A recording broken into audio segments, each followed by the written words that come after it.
반갑습니다. 남장TV 성범이라고 합니다. 오늘은 법회 인유분 제1 법회가 성립된 인연에 대해서 한 말씀 드려보겠습니다. 여시아문 이와 같이 나는 들었다. 일시 불제사이국 기숙은 고독은 어느 때 부처님께서 사이국 기숙 고독원에 계시사 여대 비구중 1250인구 대비구 1250인가 함께 하셨다.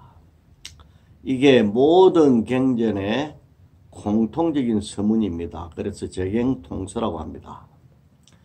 이것은 육성치로 이루어져 있습니다. 신성치, 문성치, 시성치, 주성치, 처성치, 중성치. 이 다른 경전에는 처소라든지 대중, 중성치, 저성치 이런 거는 다릅니다만은 육성치를 이루고 있다는 점에서는 모든 경전이 똑같고 또 다 여시아문 이와 같이 나는 들었다로부터 시작을 합니다. 이 여시아문은 놓게 된 배경이 있습니다. 아난이 아문할 때 나는 들었다 할 때 나가 아난이죠. 그 아난이 부처님 시자였습니다. 그래서 중간에 시자로 들어갔기 때문에 이 부처님에게 부탁을 해서 자기가 시자가 되기 이전에 설법한 것도 다 물어봐서 다 기억을 하고 있었습니다. 물론 이 건강경은 부처님이 성불하시고 난 후에 한 40년 후에 설해진 것이기 때문에 아난이 직접 들은 것이겠죠. 그래서 부처님이 열반하기 전에 열반이 얼마 남지 않았을 때 아난이 우리가 무엇을 의지하고 경전을 편집할 때 어떻게 해야 됩니까? 하고 물어봤을 때 부처님이 아난에게 4가지로 대답했습니다. 첫째는 사념초로 수행하라. 둘째는 개울을 스승으로 삼고 살아라. 셋째는 악성비구는 묵빈 대처하라. 넷째는 경전 천머리의 여시아문이라고 하라. 이 4번째 유언이 바로 여시아문입니다. 근데 여시는 이와 같다는 말이죠. 진리와 같다. 그런 말입니다. 그리고 철저한 믿음, 신성치를 이야기합니다. 만약에 믿지 않았으면 아난이 자기 생각을 가미를 시켰을 것입니다. 그러면 여시아문이 될 수 없죠. 이와 같이 나는 들었다 할 때는 순수하게 부처님 말씀만 전달할 때 쓰는 말입니다. 근데 아난존자는 부처님을 존경하고 또 부처님을 철저하게 믿었기 때문에 이와 같다, 이와 같이 나는 들었다 이렇게 말씀하실 수 있는 것입니다. 이 믿음은 우리 신앙과 이 불교 이런 종교에 있어서 가장 기본입니다. 기본이면서 종착역까지 갑니다. 왜 그러냐 하면은 우리는 이 처음처럼 초심을 잃지 마라 이런 말도 들어보셨을 것입니다. 그래서 처음 내 믿음을 쭉 가지고 가면 그대로 성불에 이를 수 있는 겁니다. 그리고 여기에 중국 당나라 시대 때 이야기가 있습니다. 이 대매법상 스님의 이야기를 잘 알고 계실 것입니다. 그 스님이 마조 스님을 엄청나게 존경했습니다. 그래서 마조 스님에게 부처가 무엇이고 내가 그걸 알아야 되겠다. 거기에 대한 의심이 굉장히 많았기 때문에 마조 스님을 찾아갑니다. 그래서 그 스님에게 예를 올리고 스님, 부처가 무엇입니까? 이렇게 물어봅니다. 그러니까 마조 스님이 너 마음이 바로 부처다. 이 순간 대매법상 스님은 그저서 깨달아 버립니다. 그 마조 스님에 대한 믿음, 마조 스님의 말 한마디 한마디는 그대로 참 진실이라는 믿음이 확고했기 때문에 바로 깨달을 수 있는 것입니다. 이 부처님과의 대화에서도 바로 이 깨달은 분들이 굉장히 많죠. 그거는 그분에 대한 존경심과 그분의 말씀에 대한 믿음, 똑같은 말을 하더라도 다른 사람이 하면 감흥을 주지 못하는데 이렇게 자기가 존경하고 믿을 수 있는 분이 이야기를 하면 이 감흥을 받을 수 있는 겁니다. 그러면 이 육성치에 대해서 이야기하기 이전에 부처님의 유훈 여기에 대해서 간단하게 설명하고 넘어가겠습니다. 이 부처님이 처음에 사염처로 수행하라 이렇게 말씀하신 것은 사염처는 심념처, 신념처, 그 다음에 수염처, 그 다음에 법념처입니다. 그러면 심념처는 뭐냐 하면은 우리 마음은 생멸무상이라고 가나라. 마음은 우리 생각하는 중생의 마음을 이야기합니다. 끊임없이 생겼다가 멸했다가 변화해버리는 무상한 것이다. 그러니까 이 생각 자체에 의지해서 살면 중생을 벗어나지 못하죠. 그래서 무상이라고 가나라 이렇게 말했습니다. 그 다음에 신념처는 뭐냐, 몸 신자를 쓴 신념처입니다. 몸은 부정한 것이라고 가내라. 근데 대체적으로 사람들이 몸에 집착을 해서 오래 살려고 온갖 방편을 다 씁니다. 그런데 이 몸은 어차피 생로병사에서 벗어날 수 없는 변하는, 그리고 청정하지 못한 우리 업으로 이루어진 것이기 때문에 청정하다고 볼 수 없습니다. 몸을 더럽다고 하는 것이 아니고 있는 그대로 보면 업으로 만들어졌기 때문에 청정한 것이 아니다. 집착하지 말라 이런 의미로서 신념처 부정하다고, 몸은 부정하다고 관해라 이렇게 말씀하셨고, 또 수념처 우리의 감정이나 느낌 이런 것들은 낙이 즐거움이 전부 고통이라고 관해라. 우리 중생이 느끼는 감정적인 즐거움 이런 것들은 사실상 뒤에 고통이 따라옵니다.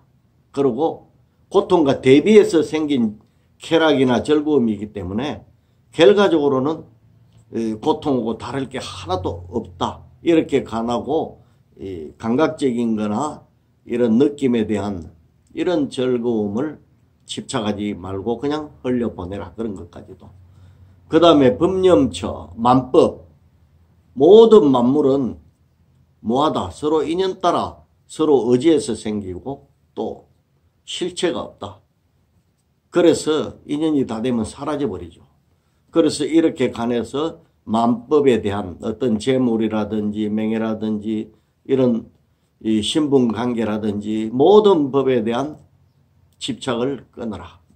일체 평등을 가르치신 말씀입니다. 이렇게 사념처를 간단히 말씀드리고, 그러면 이 여시 아문을 때 나는 들었다 하는 아난존자는 어떤 분이냐 하면 이 기억력이 굉장히 비상하고, 이 부처님 시공도 오래 들었지만은 몸 생김새도 16개상을 갖추었습니다. 부처님이 32상을 갖추었는데 아난존자는 그 절반을 갖추었죠. 그래서 얼핏 보면 부처님하고 아난하고 분별하기가 상당히 어려웠다고 합니다. 그래서 아난이 앞에 나와서 경전을 암송을 하면 의심을 합니다. 아난이 성불을 했는가? 그렇지 않으면 부처님이 다시 살아나셔서 경전을 다시 암송하는가 이렇게 의심이 드니까 첫머리에 여시하면 이와 같이 나는 들었다. 이것은 아난인 나의 말이 아니고 부처님의 말씀이다. 정말 겸손하시죠. 대천재인 아난이 자기 생각을 하나도 가미시키지 않은 것입니다. 그래서 우리는 여기서 경전을 독송하는 마음을 비울 수가 있습니다. 내 생각을 가미시키지 않고 아난처럼 부처님을 믿는 순수한 마음으로 경전을 독송을 하면 부처님이 직접 경전을 설하시는 그 말씀을 듣는 것과 같은 효과를 느낄 수 있을 것입니다. 예시하면 나는 이렇게 들었다. 일시, 한때, 어느 때. 어느 때는 경전을 설한 시간입니다. 그래서 시성치가 되죠. 그래서 여시는 믿음을 성취했으니까 신성치고, 아문은 들은 사람이 아문이잖아요. 자기 뜻은 개입시키지 않고 청정한 마음으로 들었기 때문에 들은 겁니다. 자기 뜻이 개입이 됐으면 그거는 들은 게 아니에요. 자기 생각입니다. 그건 문성치가 될 수 없죠. 그래서 신성치, 문성치, 또 설법한 시간의 성치, 시성치, 어느 때. 왜 어느 때라고 하고 맨날, 몇 년, 몇 월, 며칠 이렇게 정확하게 제시하지 않았나 하면 이 건강경은 사실 시공을 초월한 진리의 자리를 설법하는 겁니다. 그래서 지금 우리가 건강경을 정정한 마음으로 독송하든지 공부를 하면 똑같습니다. 부처님 설법하실 때나. 그래서 어느 때라고 어느 시간을 점을 찍지 않았습니다. 그리고 시간은 지역마다 다르게 책정되기 때문에 어떤 곳은 낮인데 어떤 곳은 또 밤이 될 수도 있잖아요. 그래서 시간을 명시하지 않은 것입니다. 그것이 바로 시성치, 일시, 불은 각이라 하죠. 깨달음입니다. 그러면 여기에서는 의인화시켜서 깨달으신 분, 서가모니 부처님을 말씀하시죠. 바로 이 건강경을 설한 주체, 주성치가 되겠습니다. 그리고 사이국 기수국 고도근에 계시사. 사이국 기수국 고도근은 기원정사입니다. 부처님이 이곳에서 이 처소에서 건강경을 설했기 때문에 처성치가 됩니다. 죄송합니다. 이 처성치고, 그리고 기수국 고도근이라는 것이 절 이름인데, 기수는 이 기타 태자의 나무 숫자를 썼죠. 그 다음에 극고독 장자의 동산, 그걸 보시를 해서 이 절을 지은 것입니다. 그래서 이 기타 태자가 그 파사이 왕의 아들이잖아요. 근데 어느 날 이 극고독 장자가 부처님의 설법을 듣고 수단가를 정득합니다. 너무나 감격스러웠어요. 이런 분을 예서라면 내가 전 재산을 다 바쳐도 아깝지 않다. 사실 극고독 장자는 인도에서 최고 부자였습니다. 근데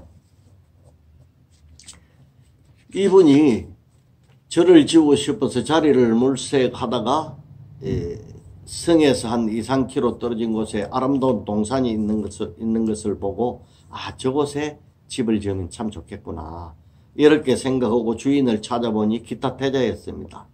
그래서 태자에게 찾아가서 파라고 하니까 태자가 금돈으로 동산을 덮으면 내가 팔겠다 이렇게 말했습니다. 그건 사실상 거절이죠. 그런데 뒷날에 보니까 금전을 깔고 있는 거예요. 절반쯤 깔았어. 수레에다가 금돈을 싣고 와서. 그래서 깜짝 놀라서 기타 태자가 즉시 말을 타고 동산으로 갑니다. 가서 이 극고독 장자를 만나서 장자여, 왜 당신은 그리 어리석은 짓을 하는가? 그러니까 아닙니다. 이것은 어리석은 짓이 아닙니다. 부처님과 그 제자들이 지금 중생구제를 위한 엄청난 좋은 일을 하고 있는데 내가 이 정도는 보시를 해야 됩니다. 그래서 이 금돈을 이렇게 해도 전혀 아깝지 않습니다. 그래, 당신이 그렇게 말하는 거 보니까 나도 한번 만나보고 싶다. 나중에 만나서 부처님께 기하게 됩니다만은. 그렇게 해서 그렇다면 내가 나무라든지 목재 그리고 절반 정도 깔리지 않은 땅은 내가 보시하겠다. 이래서 기타 태자의 나무와 극고독 장자의 동산 두 개 합쳐서 두 분의 이름을 합쳐서 기수급 고도근이 된 겁니다. 우리나라에서는 기원정사라고 그러죠. 근데 극고독 장자의 이름은 자기의 행실을 그대로 사람들이 부른 그런 이름입니다. 공급해주다. 고독한 사람에게 뭔가 재물이나 돈이나 또 음식이나 의복 이런 것을 잘 베풀어 줬다고 합니다. 그래서 이름을 극고독 장자라고 했다고 합니다. 성근이 아주 큰 인물이라고 봐야 되겠죠. 그래서 이 처소, 건강경을 설한 처소가 생깁니다. 그래서 이것을 처성치라고 하고, 그 다음에 육성치 중에 마지막인 이 중성치, 이 대중, 설법들을 대중이 있어야 되지 않습니까? 그것을 중승치라고 하는데 여기서는 여대 비구 중 1250인구, 대비구 1250인가 함께 하셨다. 그러면 대비구 1250인은 누구냐 하면 부처님이 성불하시고 최초의 제자가 되신 분들을 이야기합니다. 부처님이 고행을 버리고 중도로서 일주일 동안 보리수나무에 앉아 계시면서 깨달음을 이뤘습니다. 이 고행을 버렸다는 것은 수행을 버렸다는 게 아닙니다. 수행은 열심히 하되 고통을 참고 억지로 하는 것이 아니고 알맞게 하는 겁니다. 따끔 없이 닦는 겁니다. 이게 또 건강경의 핵심 내용이기도 합니다. 그래서 성불을 하고 나서 제일 먼저 귀화하러 간 것이 그곳에서 가까운 그 녹야원이라는 동산에 가서 교진여 등 5비구를 제도하죠. 근데 그들이 처음에는 수행을 벌인 이단이라고 부처님을 피했습니다. 근데 자기도 모르는 새에 부처님의 위엄스러운 모습에 감동을 해가지고 가까이 다가가서 이 설법을 듣게 됩니다. 그때 하신 설법이 사성제가 주를 이루고 우리 불교의 가장 기본적인 교리가 되겠죠. 간단히 말씀드리면 사성제는 고성제, 집성제, 멸성제, 도성제, 쉽게 말해서 고집멸도입니다. 그 인생은 고통스럽다. 왜 고통스럽냐? 이 몸은 생로병사한다. 태어나면 병들고 늙고 죽는, 누구나 죽어야 한다. 그것이 근본 고통이고, 그 다음에 또 네 가지를 더해서 팔고라고 그러죠. 구애도 얻지 못하는 구부득고의 괴로움. 사랑하는 사람도 반드시 언젠가는 헤어져야 됩니다. 그런 고통이 있습니다. 그것을 에벨리오라고 하고, 또 싫어하는 원수와도 만나야 됩니다. 세상을 살다 보면 원수는 애나무 다리에서 만난다는 말도 있죠. 그것을 원정해고라고 합니다. 그런데 가만히 혼자 있어도 마음이 괜히 들뜨고 몸이 답답하고 짜증이 나고 그런 괴로움도 있습니다. 누가 건들지도 않았는데 그걸 오음승고라고 하죠. 색수상행식을 오온이라고 하지 않습니까? 색은 몸뚱이고 수상행식은 정신작용이잖아요. 그 몸과 정신, 몸과 마음이 지 혼자 치성하게 괴로움을 일으키는 거예요. 그러한 오음승고 이렇게 팔고를 갖추고 있는데 그 밖에도 수없이 많지만은 대표적으로 8고면 말씀드리겠습니다. 그러면 사람은 누구나 이 8가지 괴로움이 있다. 그것은 어디에서 오느냐? 그 원인은 집착이다. 집착은 번뇌의 쌓임이죠. 번뇌가 쌓여서 집착을 이루게 됩니다. 우리가 한 번, 두 번, 세 번, 네 번 생각하다 보면 그것이 나의 하나의 성향으로 자리가 잡게 되고 집착을 하게 되는 것입니다. 이 남녀간에도 처음 볼 때는 무심코 보지만 두 번, 세 번 보고 정이 들고 그러다 보면 눈에 눈깎이가 끼고 집착을 하게 돼서 그 사람이 최고 좋아 보이는 겁니다. 그래서 어리석어지는 거죠. 결국은 이것이 집착입니다. 이것이 원인이 돼서 괴로움이 왔다. 그러면 이 집착이 소멸된 경지가 가장 이상적인 세계고 또 열반이고 깨달음이고 행복인데 이 경지는 원래 사람이 갖추고 있다. 그런데 불성을 갖추고 있다는 말이죠. 갖추고 있는데 이 자리를 다시 회복해야 되는데 그러면 이 집착을 끊어야 회복이 됩니다. 그러면 집착을 끊는 길이 8가지가 있다. 이것이 팔정도죠. 그럼 고집멸도 할 때 팔정도를 행하여야 열반의 경지에 들어갈 수 있습니다. 그럼 팔정도는 뭐냐면 우리 모든 사람들이 살아야 될, 그리고 말해야 될, 또 수행해야 될, 마음 가져야 될 그런 모든 것을 총괄해 놓은 것이 팔정도입니다. 그런 모든 수행과 살아가는 법도는 이 팔정도를 기준으로 해서 나왔다고 볼 수 있겠죠.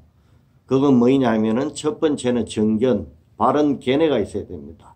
앞에서 믿음을 말씀드렸지만은 믿음도 바른 이해를 가지고 바른 견해를 갖추어야 제대로 진리를 믿을 수 있습니다.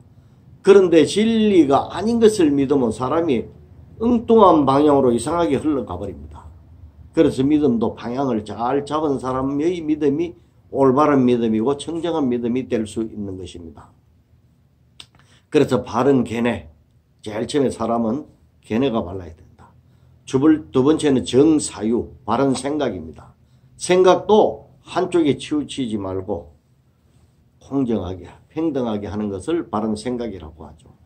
그 다음에 정의, 바른 말, 말은 진실한 말, 남을 화합시키는 말, 그런 말을 하지 뭐 거짓말이나 이런 걸 하지 않아야 된다고요. 그 다음에 네 번째는 정업, 바른 행위입니다. 바른 생각을 가지고 그대로 행하면 바른 행위가 되겠죠. 그 다음에 다섯 번째가 정명, 바른 생활, 바른 직업입니다.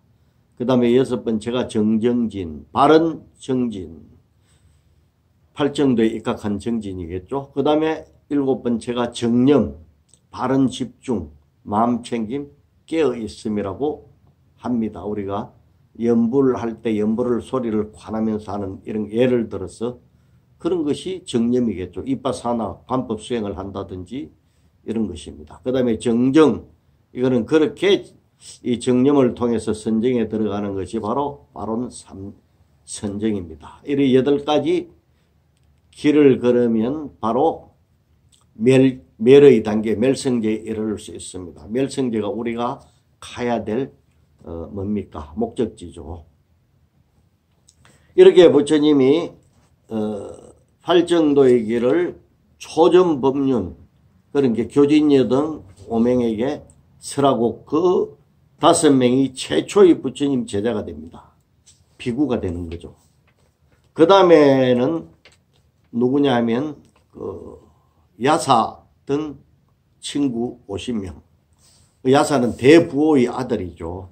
그가 술 먹고 놀고 쾌락에 젖어 살다가 어느 날 한매를 느낍니다. 아, 더럽다.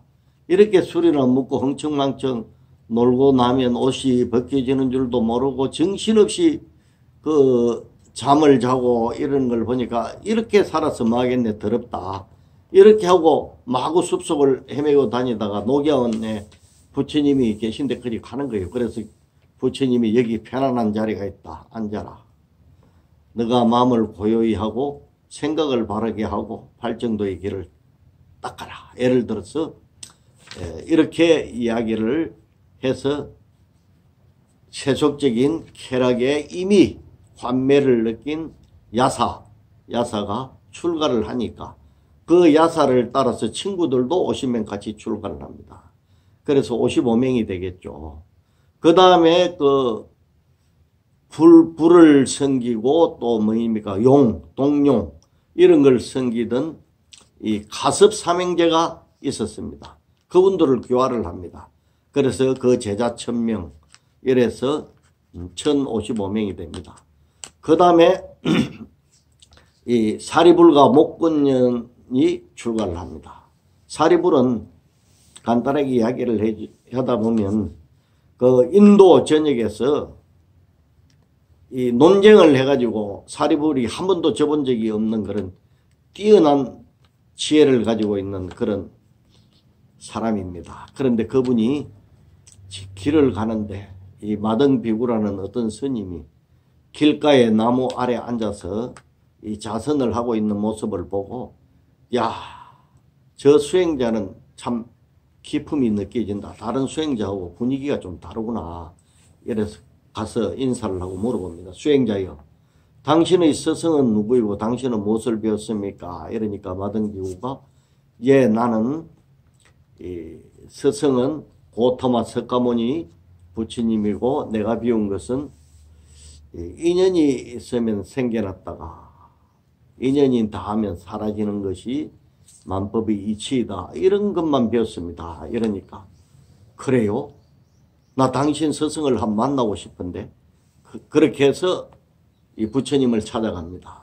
인연에 의해서 생성됐다가 인연에 의해서 소멸된다는 간단한 진리 같지만 이것은 지혜가 뛰어난 사리불로서 볼 때는 새로운 사상이고 혁명적인 그런 말이었습니다. 그래서 부처님의 제자가 되는데 가장 가까이 친구였던 목건년 존자가 신통 제일 목건년 존자하고 같이 가서 출간하는데 제자가 각 100명씩 총 200명 이래가지고 1225인인데 그냥 줄여서 1250명으로 했다고 합니다. 그래서 이분들이 설법 듣는 대중이 되겠습니다. 그래서 오늘은 모든 경의 공통된 서문인 재경 통서, 그러니까 육성치로 이루어져 있죠. 어시 이와 같이 신성치, 아문 나는 들었다, 문성치, 그 다음에 일시 시성치 설법한 때, 그 다음에 불 설법한 주체는 부처님, 네 번째, 그 다음에 다섯 번째는 설법한 장소 기원정사 기수국 고도원, 그 다음에 여섯 번째는 대중 1250인. 근데 1250인은 그 대표적인 설법들은 사람들이고 그 위에도 그 늦게 출간 많은 스님들이나 제가 신도들도 있었다고 합니다. 오늘은 건강경을 처음 시작하는 참 좋은 날입니다. 다음 시간에는 이 건강경에 해당하는 별서가 있습니다. 그래서 별서를 한번 이야기를 나눠볼까 합니다. 항상 좋은 날 되시고 건강하고 행복하십시오. 감사합니다.